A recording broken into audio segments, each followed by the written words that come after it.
Hello, you're watching A News today from Baku. I'm Leila Masimwa. Here are the top stories. 2 aircraft disasters, cargo crash near Vilnius and passenger plane fire in Antalya. Georgian opposition protests election results, demands fresh vote. UN talks in South Korea seek global plastics treaty to combat pollution.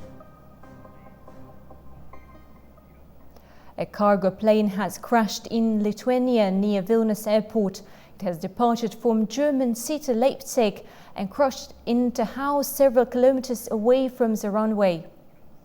1 person was killed, 2 others were injured. Local authorities reported that 3 crew members, including the pilot, survived in the crash, and 12 people living in the house were safely evacuated. Several flights have been delayed. However, all scheduled flights are still operating. A plane caught fire whilst landing in the southern Mediterranean coastal province of Antalya in Turkey on Sunday. A plane was flying from the Russian Black Sea resort of Sochi. According to officials, the blaze started in the left engine. All 87 passengers and 4 crew members were safely evacuated from the plane. There were no injuries as a result of the incident. Incoming flights were redirected to other airports. 6 people were killed in a shooting at a bar in Mexico. Authorities say armed men entered targeting the owner, which led to gunfire.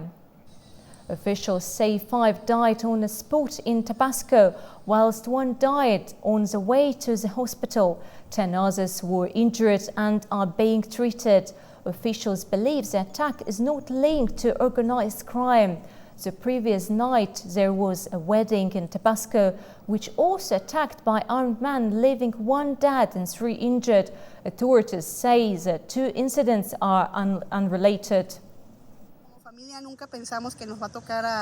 As a family, we never thought it would happen to us, or that would happen so directly to someone so close and dear. It really is outrageous what is happening in the state, in the country. Last week we were talking with my cousin about what happened in another bar, and now history repeats itself here. And it really is terrible what is happening, and it's terrible how the government is losing control of the security.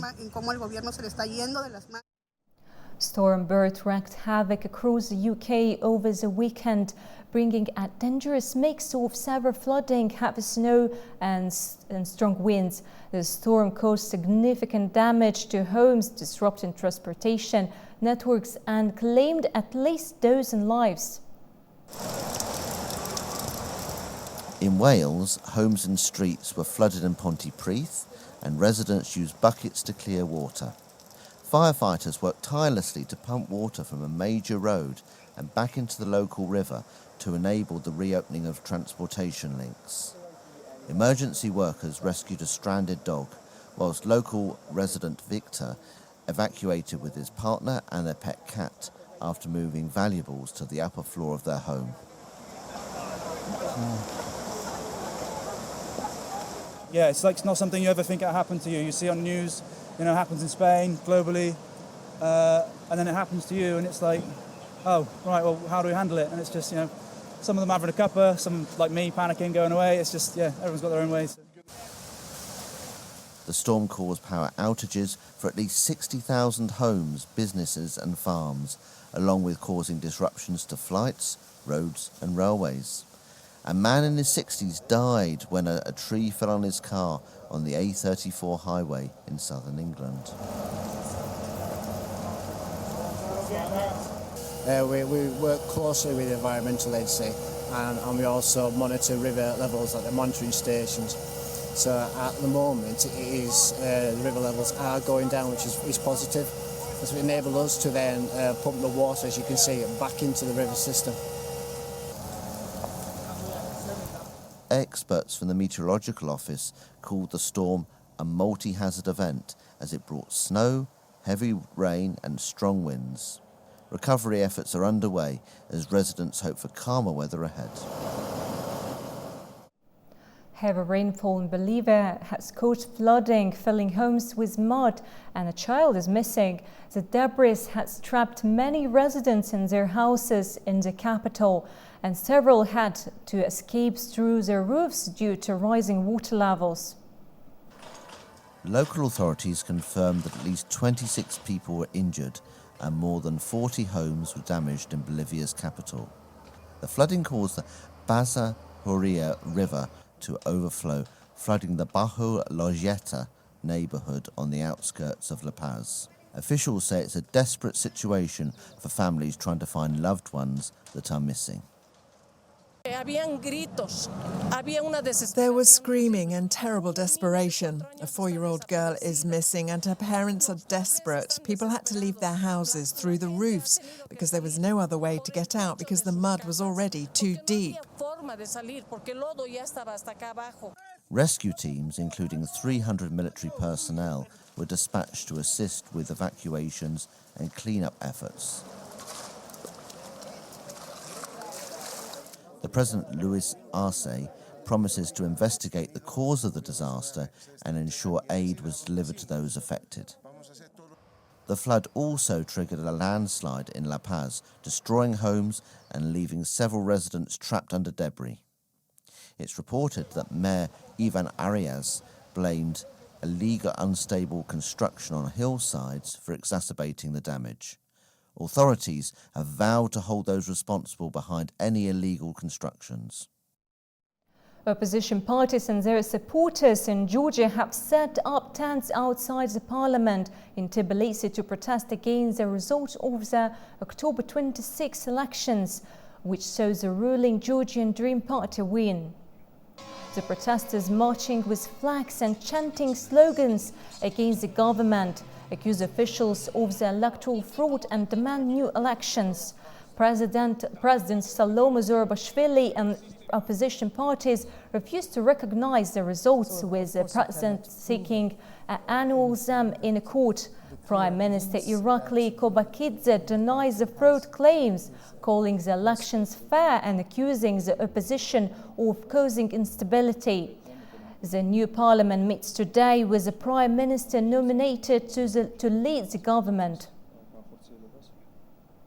Preliminary results in the Romanian presidential election show ultranationalist Călin Georgescu in a shock lead and Marcio Ciolacu in second place. That's according to the Romanian Central Electoral Bureau after the first round vote on Sunday. With 96% of votes counted, far-right and pro-Russian candidate Călin Georgescu has received 22% of the votes and the Prime Minister Marcel Ciolacu has 20%. These figures are from the Central Electoral Bureau. Formerly a prominent member of the hard-right Alliance for Uniting Romanians party and being pro-Russian, the Black Sea state's staunch support for Ukraine could possibly be at stake in the second round in 2 weeks' time.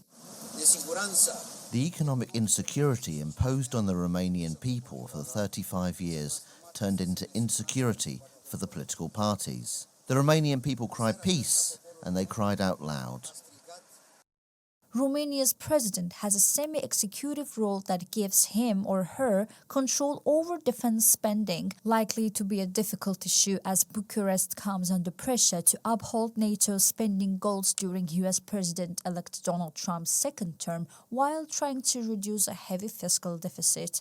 The final results will be known later, once votes from Bucharest and the large Romanian diaspora are counted.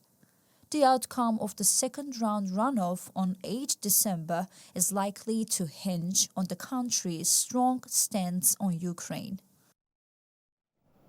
A fierce political battle is unfolding in Poland as a presidential race begins. The Nationalist Law and Justice Party and the pro-European Civic Coalition have named their candidates. In Warsaw, the Nationalist Law and Justice Party has announced historian Karol Nawrocki as its candidate. At just 41, Nawrocki is a key figure in promoting the party's patriotic agenda. A pro-European coalition headed by Prime Minister Donald Tusk defeated the right-wing PIS party in a parliamentary election last year. Nawrocki hopes to retain the presidency after losing control of parliament.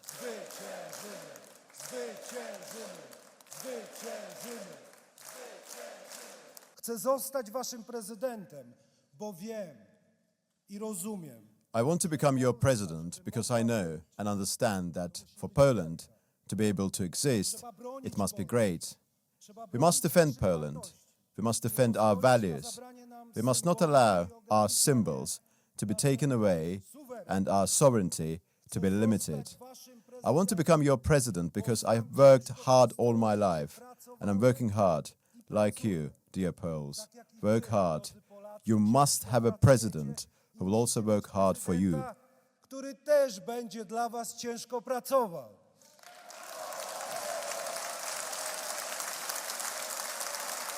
Prezydenckich został prezydent Rafał Trzaskowski. He'll face off against progressive Warsaw Mayor Rafał Trzaskowski, representing the pro-European coalition led by Tusk.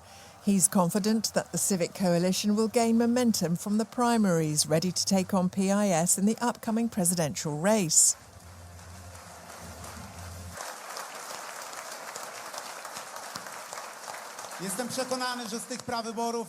I'm convinced that we will emerge from these primaries strengthened, and I have a very strong mandate and a lot of energy, determination and courage to win against law and justice.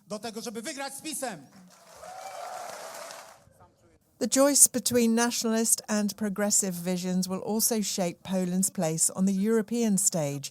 With the European Union watching closely, this election could decide if Tusk's government can reverse PIS's judicial reforms. These reforms have been widely criticised for undermining democratic principles. The first round of the election will take place at an unspecified date in May, while the likely runoff vote will be in May or June. Delegates from 117 countries convene in Busan, South Korea, for the fifth round of United Nations talks on a global treaty to combat plastic pollution. The Intergovernmental Negotiating Committee aims to draft a legally binding global treaty. Despite hopes, significant divisions still remain, raising doubts about achieving a final agreement. Globally, we produce 350 million metric tons of plastic waste per year. That's according to figures from Statista. The Intergovernmental Negotiating Committee are meeting in South Korea to develop an international legally binding instrument to reduce plastic pollution. The accord is expected to be the most significant environmental pact since the 2015 Paris Agreement on climate change. This agreement will be the first ever global plastics treaty. The heads of state of the G20 met in Brazil. They have actually, part of the text, the summit declaration, says that these 20 countries are expecting that the International Negotiation Committee on Plastic will land the agreement this final round of talks, which is talk number 5 in Busan. The event venue in Busan reflects sustainability principles, featuring water dispensers and reusable cups instead of single-use plastics, while some experts like Greenpeace advocate slashing plastic production. Countries such as Saudi Arabia and China favour focusing on waste management.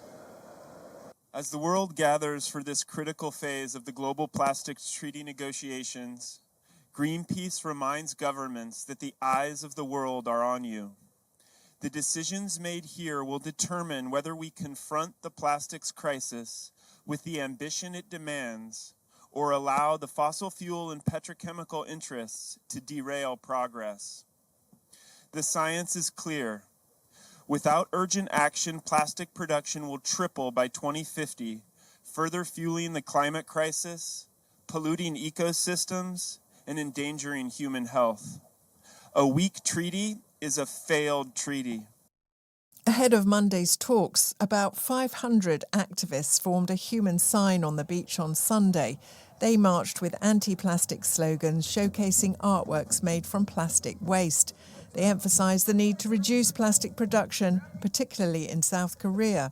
which produces nearly 20 million metric tonnes of plastic each year. In sport, Peter Burling's New Zealand team started a Sail GP season with a big win in Dubai. They beat the UK and the US in exciting final, counting their successful run in a sailing championship. Peter Burling's team claimed victory on Sunday, marking their third successive win in the opening event of the championship. The exciting final in Dubai saw New Zealand pull ahead of UK and the US in the closing moments. New Zealand had a strong start, with Burling's team leading at Mark 1, but a tactical misstep briefly put them back in the pack. They recovered with skillful sailing to secure the top spot. Group, new team to get into the final this weekend. I think that's one of the hardest things in these light air SailGP venues, and then you get the chance to win it all. And we really pulled out our best start at the end, got a great start to leeward, led at Mark 1. I made a bad choice, making it a bit more complicated, taking the right turn. Put us right back in the pack, but then we just kept our heels clean and sailed a good race from there to take a win. The UK's Dylan Fletcher secured second place in his first Sail GP event since season 1, whilst the US team, led by sailor Canfield, achieved a solid third place finish.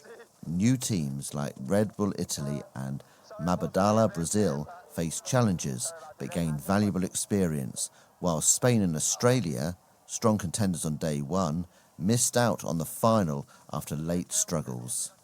With this win, New Zealand leads the early standings as the Rolex Sail GP season resumes in 2025.